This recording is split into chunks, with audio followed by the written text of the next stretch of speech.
नमस्कार. आज आपण एका अशा जबरदस्त एआय टूलबद्दल बोलणार आहोत, जे फोटोसोबत काम करण्याची आपली पद्धतच बदलून टाकते. चला तर मग याच्याबद्दल सविस्तर जाणून घेऊया. असं कधी होतं का की समजा कॉलेजचा प्रोजेक्ट आहे किंवा यूट्यूबसाठी व्हिडिओ बनवायचा आहे आणि एकदम ऐन वेळी आपल्याला एक स्वच्छ प्रोफेशनल दिसणारी इमेज हवी आहे, ती पण अगदी पटकन.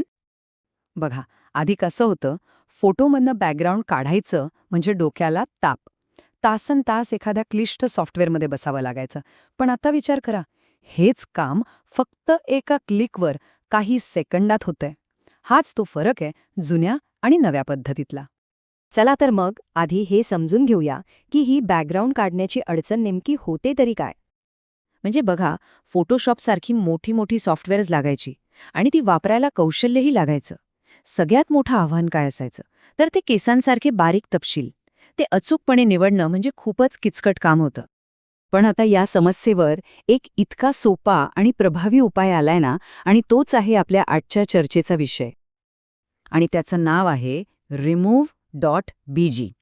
हे एक असं एआय आधारित टूल आहे जे कोणत्याही फोटोतला मुख्य विषय, मग तो माणूस असो किंवा एखादी वस्तू, ते आपोआप ओळखतं आणि फक्त काही सेकंदांमध्ये बॅकग्राऊंड काढून एकदम स्वच्छ कटआउट आपल्या हातात देतं. ही जादू नक्की घडते तरी कशी, म्हणजे पडद्यामागे काय चालतं? चला बघूया याची सोपी प्रक्रिया आणि त्यामागचं तंत्रज्ञान. याची प्रोसेस तर इतकी सोपी आहे ना की विचारायलाच नको. फक्त 3 स्टेप्स. पहिली, तुमची इमेज अपलोड करायची. दुसरी, एआय आपलं काम करेल, बॅकग्राऊंड ओळखेल आणि काढून टाकेल.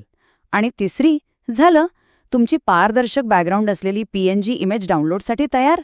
आहे की नाही एकदम सोपं? ह्या टूलची खरी ताकद आहे त्याच्या वैशिष्ट्यांमध्ये. आता हे इतकं अचूक काम कसं करतं, तर ह्याच्या एआयला लाखो फोटोंवर ट्रेनिंग दिलेलं आहे.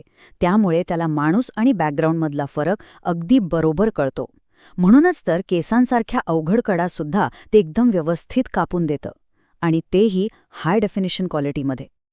ओके, तर हे टूल काय आहे आणि कसं काम करतं हे तर कळालं.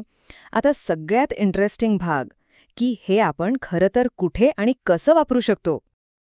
सगळ्यात पहिलं आणि महत्त्वाचं उदाहरण म्हणजे प्रोफेशनल कामासाठी लागणारे फोटो. समजा कोणताही फोटो आहे, त्यातून बॅकग्राऊंड काढायचा आणि त्याला एक पांढरा किंवा कोणताही साधा रंग द्यायचा. अगदी पासपोर्ट फोटोसाठी सुद्धा हे वापरता येतं. जे लोक कंटेंट तयार करतात त्यांच्यासाठी तर हे एक वरदानच आहे. यूट्यूबसाठी आकर्षक थंबनेल बनवताना स्वतःचा किंवा एखाद्या वस्तूचा कटआउट वापरला की लोकांचं लक्ष लगेच वेधलं जातं. ई कॉमर्सबद्दल बोलायचं झालं तर तिथे तर प्रॉडक्टचे फोटो सगळ्यात महत्त्वाचे असतात. या टूलने तुम्ही प्रॉडक्टला बॅकग्राऊंडमधून वेगळं करून तुमच्या ऑनलाईन स्टोअरला एक खूप प्रोफेशनल लुक देऊ शकता. आणि एवढंच नाही, आकर्षक पोस्टर्स बनवायला, ओळखपत्र तयार करायला किंवा अगदी ऑफिस आणि कॉलेजच्या प्रेझेंटेशनला अधिक प्रभावी बनवण्यासाठी याचा खूपच फायदा होतो. आणि हो, विशेषतः जे MSCIT शिकतायत त्या विद्यार्थ्यांसाठी हे टूल खूपच कामाचं आहे. त्यांचे प्रॅक्टिकल प्रोजेक्ट्स असोत, डिजिटल डॉक्युमेंट्स बनवायचे असोत किंवा प्रेझेंटेशनमध्ये काहीतरी क्रिएटिव्ह करायचं असो, हे टूल त्यांना नक्कीच मदत करेल. चला आता काही सोप्या टिप्स बघूया, ज्यामुळे या टूलमधून आपल्याला एकदम परफेक्ट रिझल्ट्स मिळवता येतील. एकदम बेस्ट रिझल्ट्स हवे असतील तर नेहमी एक गोष्ट लक्षात ठेवा: स्पष्ट आणि चांगल्या क्वालिटीची इमेज वापरा. आणि शक्यतो धूसर म्हणजे ब्लर बॅकग्राऊंड टाळा. एकदा का कटआउट मिळाला की मग आपल्या आवडीनुसार कोणताही नवीन क्रिएटिव्ह बॅकग्राऊंड आपण लावू शकतो. आणि सगळ्यात भारी गोष्ट काय आहे माहितीये, हे वापरण्यासाठी कुठेही जायची गरज नाही. फक्त remove.bg या वेबसाईटवर जा.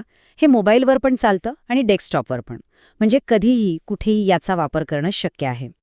तर आता ही सगळी माहिती आपल्याकडे आहे. मग आता विचार करा, या नवीन शक्तीचा वापर आपण आपल्या कामात, आपल्या प्रोजेक्ट्समध्ये नवनिर्मितीसाठी कसा करू शकतो.